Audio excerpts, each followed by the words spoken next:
country, and thank you for joining me today. I am about to make up some peach cobbler jam. I am using my ball jam and jelly maker, and this process is exactly the same if you're going to do it on the stove top. The only difference is with the ball jam and jelly maker, this is doing all the stirring for me. And then I'm also using my ball electric water bath canner, so I don't have to use the stove at all, which is great. But I'm about to make up some peach cobbler jam. It's a family favorite. It's a friend favorite. I have one cousin, and if he knew I was making this, he would try to buy everything that I have because he loves it so much. But we love the peach cobbler jam. I mean, it can go over the top of ice cream. It can just go on toast or bread or anything like that. But then you can also put it in barbecue sauce. I think I've even glazed chicken with it before. It's really good. So I have here about 10 peaches that I peeled and I roughly chopped.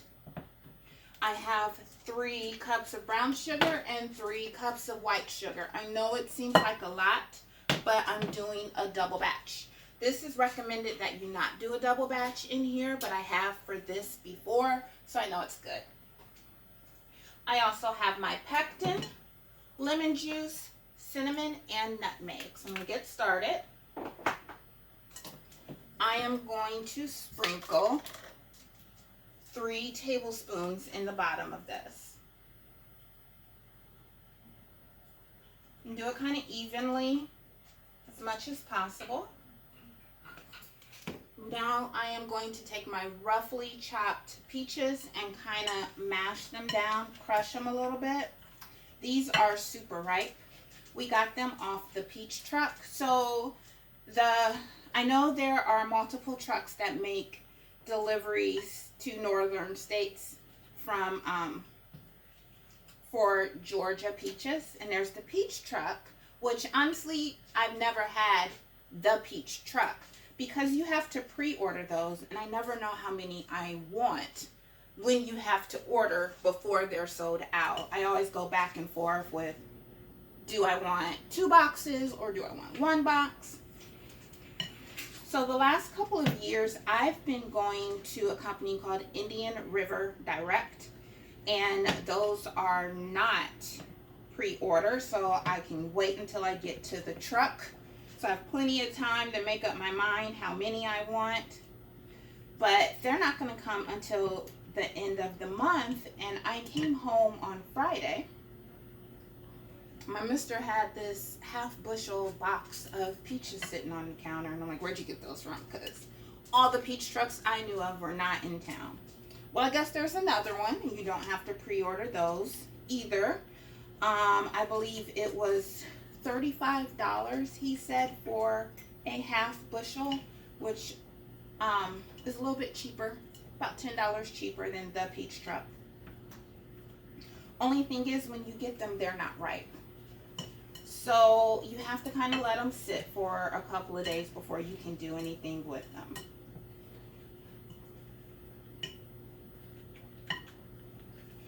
So I think that's pretty good. I'm going to pour it all in here.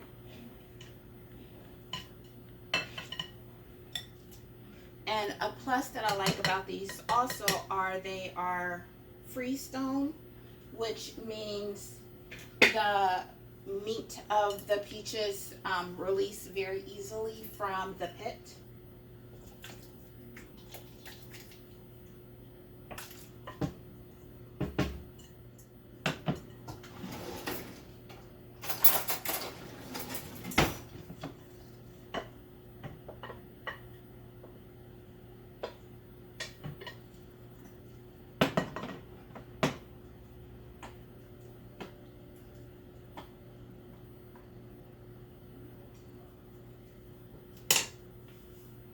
And now I am going to pour over 4 tablespoons of lemon juice. And now I will hit the jam button and hit enter. It's going to start going around, I think, for 4 minutes. At 4 minutes, it's going to beep at me, and then I will add the sugar.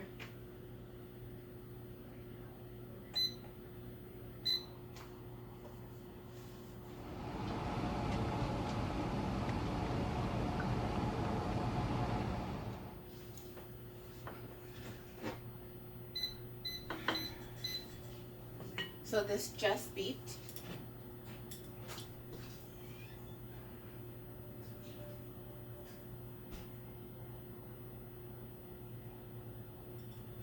Three cups of sugar, 3.5 cups of brown sugar, a tablespoon of cinnamon, and a tablespoon of nutmeg.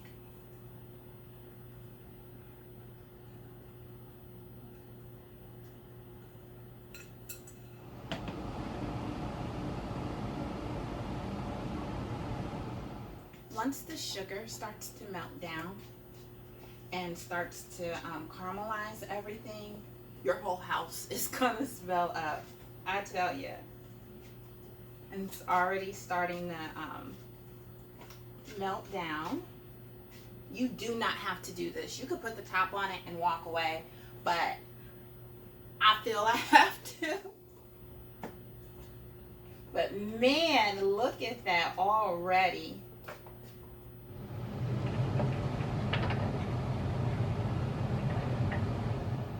I'm going to add more cinnamon and nutmeg.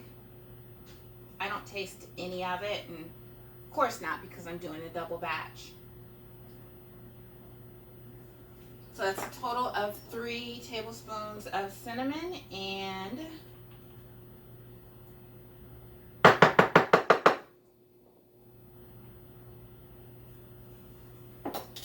3 tablespoons of nutmeg.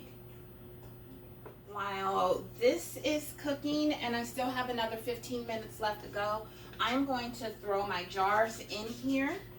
That way they can start to heat up. And then I'm ready to can.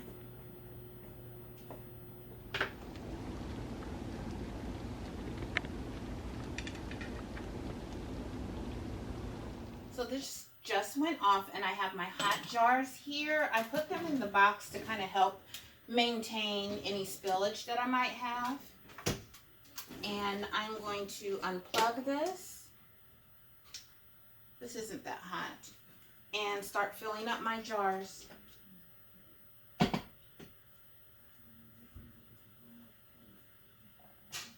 Take this out.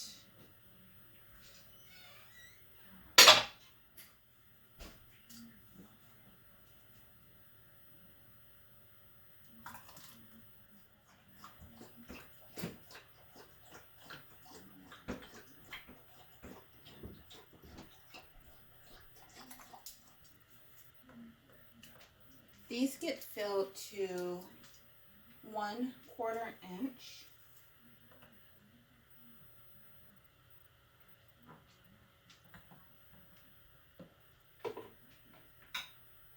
And I am going to need more jars. So I will do all that in a minute.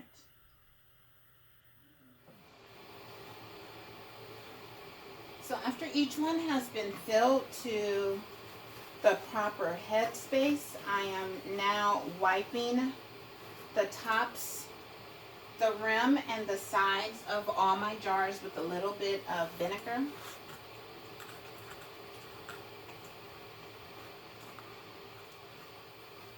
It's going to clean any food debris off of that. I don't even know if you can see. Now that everything is in there, I am going to turn this from high to canning, and then the water will start to boil. It is as full as it can get for one layer. As you can see, the jars are all on the bottom. Nothing is floating to the top, and there is at least 1 inch headspace between the jar and the end of the water. So if I put this in here, can see there is more than 1 inch of headspace in there, and that is what you want. Now this is going to be it. Once it starts boiling, I'm going to let it boil / process for 10 minutes, and then I will take the top off. I still have some left, but I'm not going to can that. If you have these quilted ball jars, they are freezer safe. So I will either fill it up and put it in the refrigerator, or fill it up and put it in the freezer. 14 of them have been canned, and about 6 of them have already popped, so they've already sealed. These 2 right here, one I will put in the refrigerator for now, and the other I will put in the freezer for later or just give it away. But I didn't have enough room in the canner, so I'm just going to set those aside. And they, like I said, will either go in the fridge or freezer. They are not shelf stable. The rest of them are shelf stable.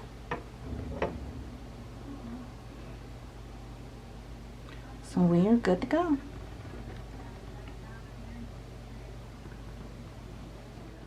Thank you for watching TT's Urban Pantry. If you enjoyed this content or was able to learn anything from it, please hit like and subscribe. And don't forget to hit the bell icon to be notified when new videos are uploaded. And as always, have a wonderful and blessed day.